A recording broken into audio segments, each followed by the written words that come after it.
Vote কর্মীদের নাম বাদ ভোটার তালিকায়, আর সুপ্রিম কোর্টে 65 জন নাম বাদ যাওয়া ভোট কর্মী যারা প্রধান বিচারপতি সূর্যকান্তর বেঞ্চের শুনানির এবং অ্যাপিলেট ট্রাইব্যুনালের যাওয়ারও নির্দেশ আদালতের পক্ষ থেকে পাওয়া গেছে। ট্রাইব্যুনালকে বিষয়টি পর্যালোচনার নির্দেশ, আর এই নির্দেশ সংক্রান্ত আরো তথ্য জেনে নেব।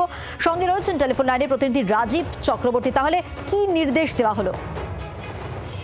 দেখো, প্রথমে জানিয়ে রাখি যে 65 জন এমন আবেদন করেছিলেন যারা ভোট কর্মী, অথচ তাদের নিজেদেরই ভোট দেওয়ার অধিকার নেই, কারণ তাদের তালিকায় নাম নেই।